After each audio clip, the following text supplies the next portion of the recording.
থাকে। তাসমিয়া প্রধান। বুধবার জাতীয় সংসদে স্পিকার হাফিজ উদ্দিন আহমদের সভাপতিত্বে শুরু হয় বাজেট অধিবেশন। বিসমিল্লাহির রহমানির রহিম।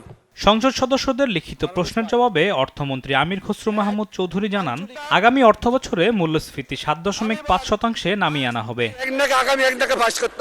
মুদির দোকান, তৈরি পোশাক বিক্রেতা, কসমেটিক্স, জুতা, হার্ডওয়্যার, ইলেকট্রনিক্স পণ্যের বিক্রেতা ও রড সিমেন্ট, বিউটি পার্লার, মিষ্টান্ন ভান্ডার ও রেস্টুরেন্ট সহ দেশের 16টি ব্যবসায়িক খাতকে ভ্যাটের সুনির্দিষ্ট করের আওতায় আনার পরিকল্পনার কথা জানান তিনি। এদিন প্রস্তাবিত বাজেটের উপর সাধারণ আলোচনায় অংশ নিয়ে বিরোধী দলের কড়া সমালোচনা করেন কক্সবাজার 2 আসনের সংসদ সদস্য আলমগীর মোহাম্মদ মাহফুজুল্লাহ। ফাইন শাকারতুম লাযীদান্নাকুম ওয়া লাইন কাফারতুম ইন্না আযাবি লাশাদীদ। শুকর করতে হবে জীবনের, শুকর করতে হবে বরাদ্দের, শুকর করতে হবে মাননীয় প্রধানমন্ত্রী তারেক রহমানের, শুকর করতে হবে আমাদের মাননীয় মন্ত্রীদের। তারা শুকর করে না কিন্তু অস্বীকার করে, সেই জন্য তাদের উপর লাশাদীদুল আযাব, আযাবের কঠিন আযাব তাদের সম্মুখীন করতে হবে মাননীয় স্পিকার।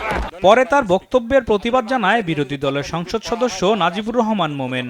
এখানে কোরআনের আয়াত কোট করা হয়েছে, লাইন শাকারতুম লাযীদান্নাকুম ওয়া লাইন কাফারতুম ইন্না আযাবি লাশাদীদ।